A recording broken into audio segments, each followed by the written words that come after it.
One company has, on a number of occasions, bet more than its entire net worth. This company's gamble paid off, and it went on to be an aviation giant. The company was Boeing. In 1952, the company developed a prototype transport plane, and the prototype was to become one of the greatest planes of the century, the Boeing 707. William E. Boeing was the company founder and owner. As the firm grew, he remained as president and chairman of the board from 1916 to 1934.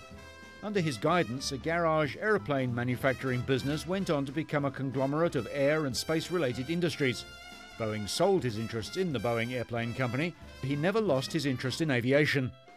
Boeing died in 1956.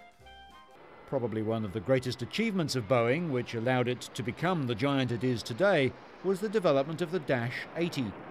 It was the prototype for the 707 passenger jet and the KC-135 jet tanker, and it became the first member of the 700 family of commercial and military jets.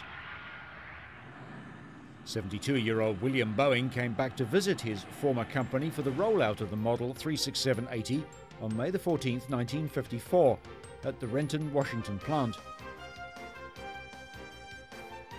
His wife, Bertha, christened the yellow and brown aeroplane, and the Renton High School band played the Air Force theme. The commercial version, the 707, faced tough competition. However, on October the 14th, Pan Am ordered 20 707s. Disappointingly for Boeing, Pan Am ordered 25 DC-8s on the same day. The 707 entered commercial service in 1958 when Pan Am flew it from New York to Paris in 8 hours and 41 minutes, twice as fast as any propeller plane of its day.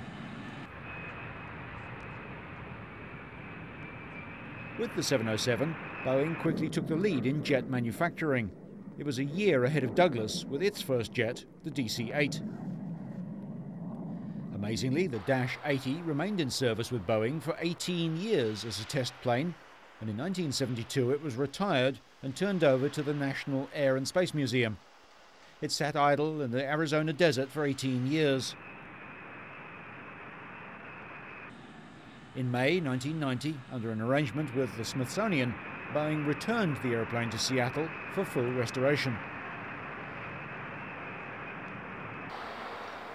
Dash 80 is considered by the Smithsonian as one of the 12 most important planes in the history of flight. It revolutionized air travel. The Dash 80 was the plane that tested many of the revolutions we as travelers enjoy today. The biggest compliment to Boeing regarding both the safety of the plane and its capabilities occurred in 1959 when an Air Force C-17A landed in Rome. The plane had President Eisenhower on board, and he was on a mission called Monsoon. The President was going to visit 11 countries in 19 days. Such a journey on the best plane previous to the 707 would have taken at least a month. This was a clear signal to the world that the jet age had arrived. In India, President Eisenhower visited the Taj Mahal with President Nehru. When he arrived in Athens via Tehran, he had covered the entire rule of Alexander the Great in just one day's travel. He went on through France, Spain and Morocco before returning to the United States. The trip was an absolute success. Huge crowds met him wherever he went, and they also saw the future of flight, the Boeing 707.